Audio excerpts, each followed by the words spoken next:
안녕하십니까. 오늘은 회복과 치유를 위한 애니어그램 13번째 이야기죠. 지난 시간에 우리는 주님의 기도 그 의미와 함께 숨쉬기가 불러오는 치유에 대해서 말씀드렸는데요. 주님의 기도 그 의미와 함께 숨쉬기가 불러오는 치유에 대해서는 애니어그램 강의의 마지막 단계에서 나와야 되는데 미리 나오게 되었어요. 그래서 여러분들이 기억 정화가 제대로 되어 있지 않으면 주님의 기도 그 의미에 몰입하기가 쉽지 않을 텐데요. 여러분들이 주님의 기도 그 의미에 몰입하기 위해서 용서할 수 있도록 은총을 구했으면 좋겠어요. 먼저 나를 용서하는 것으로 시작했으면 좋겠습니다. 왜냐하면 우리들의 부모나 하나님이 나에 대한 자책으로 시간을 보내는 것을 원치 않겠죠. 하나님의 사랑을 믿고 나를 용서하고 그 다음 이웃 형제를 용서하는 것으로 시작했으면 좋겠습니다. 그래서 여러분들이 그렇게 은총 구하면서 주님의 기도 그 의미에 몰입하는 시간을 많이 가질수록, 주님의 기도 그 의미를 살아가는 시간을 많이 가질수록 여러분들의 몸은 주님의 기도만 얘기해도 손발이 후끈해지는 그런 건강 체험을 하실 수 있게 되실 겁니다. 우리들의 뇌는 습관으로 움직이니까요. 그래서 여러분들이 습관을 들이는 훈련을 했으면 좋겠어요. 주님의 기도 아주 습관적으로 늘 주님의 기도 그 의미를 되새기면서 주님의 기도 그 의미를 살아가는 습관을 들이는 것이 가장 중요할 것 같아요. 자, 그래서 오늘은요. 다시 애니어그램으로 돌아가서 9번째 이야기, 우리들의 몸은 로고스, 신성의 빛으로부터 온 빛의 생명, 영적 존재라는 데 이어서 우리들의 몸은 존재적 영적 생명, 하나님의 생명 안에서의 움직임이다 라는 것으로 시작을 해보겠습니다. 자, 그래서 우리들의 몸은요, 로고스의 9 시선에 담겨있는 9 영적 의식 에너지, 마음의 힘, 기운을 가지고 흐르는 입자의 파동으로서 실제가 없이 너와 나의 구별 없는 무경계의 상태로 서로의 기운을 주고받으면서 하나의 커다란 하나님의 생명 안에서 움직이고 있는 9점의 움직임이다. 이렇게 정리해드렸죠. 자, 9점이라는 얘기는 양자역학에서 우리들 몸의 물질 입자의 부분은 아주 점으로 표시할 수 있을 만큼 작은 부분이라고 얘기하는 거죠. 그래서 우리의 육체적 심리적 생명은 아주 작은 부분이죠. 그 작은 부분을 움직여가고 있는 그 마음의 힘, 기운, 영적 의식 에너지가 하나님의 9 시선에 담겨있는 9 영적 의식 에너지죠. 그래서 우리가 하나의 몸을 가지고 태어났다고 하더라도 하나님의 한 조각 얼굴로서 하나님의 전체 얼굴을 그려가야 하는 역할과 소명이 있다는 거죠. 그래서 조화와 균형 안에서 하나님의 커다란 얼굴을 그려가야 하는 하나님의 생명 안에서 9점의 움직임이다. 이렇게 정리할 수 있겠죠. 그래서 우리들의 눈빛과 얼굴 기운은 나와 연결된 하나님의 시선에 따른 눈빛과 얼굴 기운을 가지게 된다는 것이죠. 그리고 나의 몸은 장기로 되어 있고, 장기는 세포 조직으로 되어 있고, 세포 조직은 세포 원자, 세포 원자는 세포 원자핵과 원자핵 안의 양자자, 마음의 부분이죠. 그래서 세포 분자를 연구하는 분자 생물학자들이 세포가 의식 에너지로 마음의 힘으로 텅 비어 있는 세포라는 것을 알고 대거 명상가로 탈바꿈했다는 것이죠. 그런데 우리 세포 안에 기억 정보로서 다 함께 공유하고 있는 기억 정보는 하나님의 9 시선에 담겨있는 9 영적 의식 에너지라는 것이죠. 영적 평화, 영적 기쁨, 영적 사랑, 영적 강함, 영적 9 의식 에너지와 함께하는 태초의 창조 질서, 낙원의 기억을 공유하고 있다는 것이죠.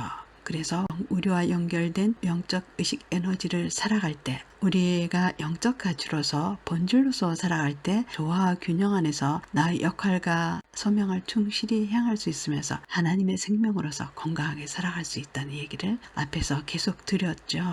자, 아랫부분, 존재는 영적 평화 고요로부터 온 생명나무고 움직임은 선악분별에 따른 부정적 감정을 앓으면서 질병과 죽음을 가져오게 되는 전학과나무, 죽음나무다 이렇게 정리를 했었죠. 그래서 3회 법칙, 7회 법칙은 나중에 설명드리고요. 제일 오른쪽에 있는 움직임에 대해서 오늘은 설명을 드려볼까 합니다. 그러니까 움직임이라는 것은 생명의 궁극적 실제인 하나님의 생명 안에서 선악분별에 따른 변화와 흐름이라는 것이죠. 그래서 우리들의 몸의 흐름, 움직임을 구체적으로 한번 살펴보겠습니다. 자, 우리들의 몸은 세포로 구성되어 있죠. 그런데 그 세포가 1초에 1000만 번의 세포 교환이 일어나고 있다고 그래요. 1분에 6억 세포가 죽고 살아나고 있고요. 7년 만에 거의 다른 세포로 교환이 된다고 그래요. 자, 그렇다면 7년 만에 완전히 다른 세포로 교환이 되는 그 어디에 내가 있나요? 양자역학에서는 거시세계, 보이는 세계에서는 너와 나는 육안으로 구별이 되지만 육안으로 보이지 않는 미시세계, 세포 단위의 우리들의 몸은 서로의 시선에 담겨있는 마음의 힘, 의식의 에너지, 그 기운으로 서로의 몸 세포에 생화학적 변화를 일으켜주면서 함께 흐르고 있는 의식 공동체다라는 이야기를 들었는데요. 자, 그래서 우리는 횡적으로는 이웃, 형제, 자매, 자, 종적으로는 하나님의 시선과의 그 연결 안에 있는 것이죠. 그렇게 우리는 서로의 시선에 담긴 마음에 따라 생화학적 변화를 일으키면서 1000만 분의 1초 그 찰나조차도 한자리에 있지 못하고 무서운 속도로 달려가고 있는 고속열차의 움직임과 같다 이렇게 얘기할 수 있겠죠. 자, 그런데 그 찰나조차도 한자리에 있지 못하고 무서운 속도로 달려가고 있는 고속열차의 움직임, 그 종착역은 어디인가요? 그게 먼지죠. 자, 그런데 우리가 흙의 먼지로 돌아가기 전까지는 생명으로서 움직이고 있죠.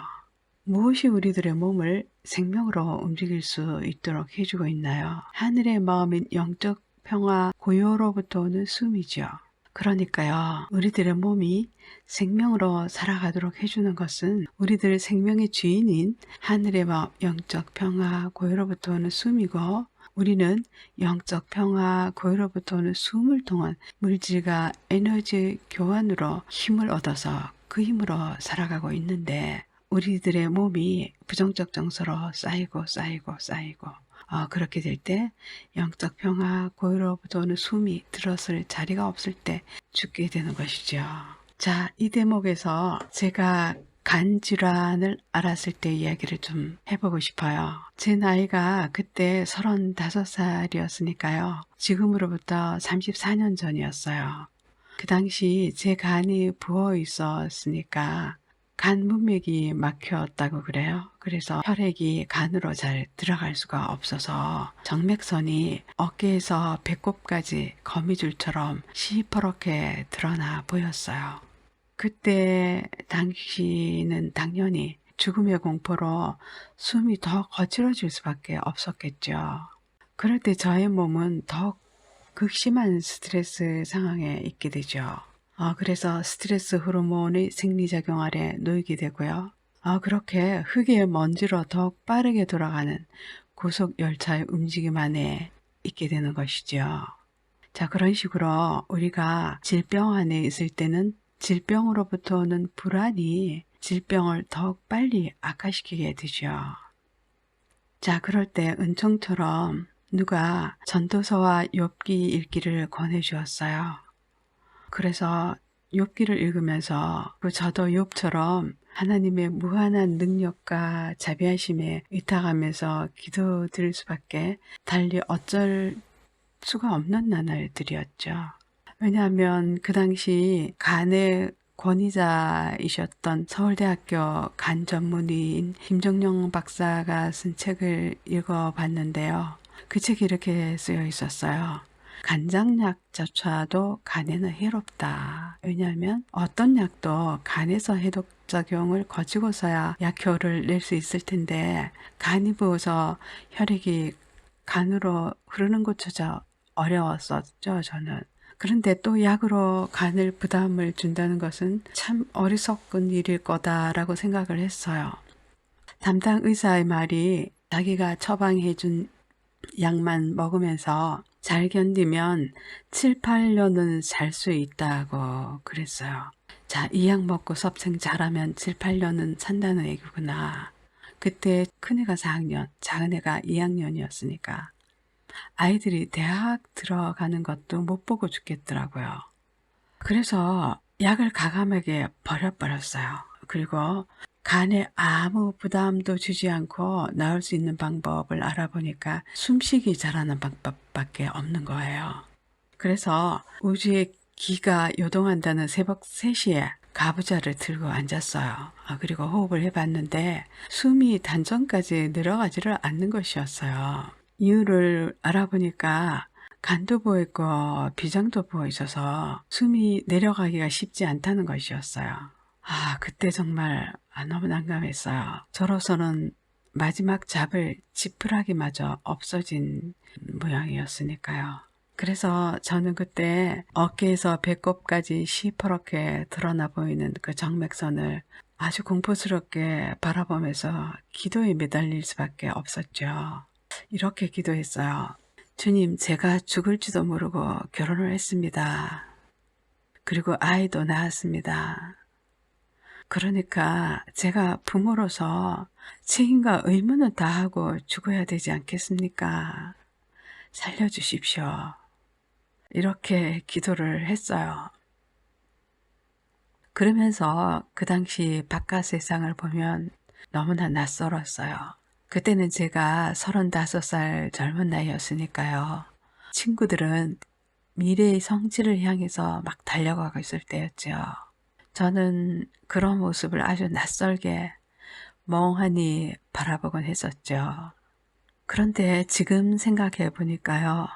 성취를 향해서 달려가고 있는 그 친구들의 그러한 치열한 일상을 들여다보면 일이 잘 풀릴 것 같으면 기뻐했다가 또 장애를 만나게 되면 좌절했다가 또 분노도 하게 되고 그러한 부정적인 정서 안에서 친구들 역시 스트레스 호르몬의 생리작용 아래 있게 되겠죠. 그래서 결국은 친구들의 삶도 역시 질병과 죽음을 향해서 달리고 있는 형국이었더라고요. 얼마 전에 한 기업인이 운명했다는 뉴스를 들었죠. 그분은 너무나 많은 것들을 이루어냈죠. 그러면서 성공과 도를 달렸지만 불미스러운 가족사들이 불거지면서 계속되는 극심한 스트레스 상황에 계시는 것 같더라고요. 그러다가 결국 돌아가셨다는 얘기를 들으면서 그분이 언제 회복과 치유를 가져다 줄 영적 평화 고요 안에서 쉴 수 있었겠는가 하고 생각해 보니 마음이 무척 짠했었어요. 자, 어떻게 보면 우리의 마음이 세상의 성공을 위해서 달려가고 있다고 믿을 때 정작 우리들의 몸은 질병과 죽음을 향해 달려가고 있을 때라는 생각을 하게 돼요. 자, 그래서 제가 욥기와 전도서를 읽었을 때 가장 마음에 와닿았던 구절이요. 세상 헛되고 헛되다라는 구절이었어요. 그러니까 단지 세상이 주는 그 허명, 헛된 명예, 세상의 성공 이런 것들을 위해서 달려가고 있는 그러한 상황이 하나님의 생명 안에서의 움직임이라고 볼 때 얼마나 헛되고 무모한 것인지 알 수 있죠. 그래서 우리가 우리의 영, 우리의 몸을 건강하게 유지하기 위해서는 그러한 숨가쁜 움직임을 좀 멈추고 하느님의 생명, 영적 평화, 고요 안에 머물 수 있어야겠죠. 그런데 우리가 언제 영적 평화, 고요 안에 머물 수 있을까요? 한적한 여유를 즐기면서 그림을 그리고 있을 때라든가 또 한적한 산길을 걷고 있을 때라든가 그럴 때 평화롭죠. 그리고 산의 정상에 올라가서 멀리 바라다 보이는 그러한 산등성이와 하늘이 맞닿아 보이는 스카이라인을 무심히 바라볼 때도 평화롭죠. 그리고 모든 걸 훌훌 털어버리고 떠난 여행길에서 만나게 되는 절경 앞에서 우리는 낙원의 기억을 떠올리게 되고 영혼과 순간이 겹치는 듯한 평화 안에 서 있게 되죠. 그럴 때 우리가 참으로 존재할 때라고 말할 수 있죠. 우리가 성공가들을 달리고 있을 때, 그런 숨가쁜 움직임 안에 있을 때는 정말 흙에 먼지로 돌아가는 고속 열차의 기질주 안에 있을 때지만, 우리가 그러한 낙원의 기억을 떠올리는 절경이라든가 어쩌면 선행이라든가 우리들 마음의 낙원을 떠올리게 하는 그런 그 전경 앞에 서게 될 때 우리는 정말 존재할 때죠. 그러나 우리가 일상 안에서 늘 그러한 평온과 고요 안에 살아가기는 쉽지 않죠. 일용할 양식을 마련하기 위해서 돈도 벌어야 하고요. 그러한 와중에서 크고 작은 스트레스를 경험할 수밖에 없죠. 그렇다 하더라도 그러한 크고 작은 스트레스 안에서 고요와 평온을 유지할 수 있어야 건강한 몸으로 살아갈 수 있겠죠. 자, 이제 우리가 그러한 크고 작은 스트레스 안에서도 우리의 마음이 영적 평화, 고요 안에 머물 수 있는 방법을 찾아야겠죠. 그러기 위해서 우리가 가장 먼저 해야 할 일은 뜬 허명이라든가 성공가도를 달리는 바쁜 걸음을 좀 멈추고 하나님의 시선으로부터 오는 영적 평화, 영적 사랑, 영적 기쁨 안에서 우리의 영혼이 자유로워지는 것이겠죠.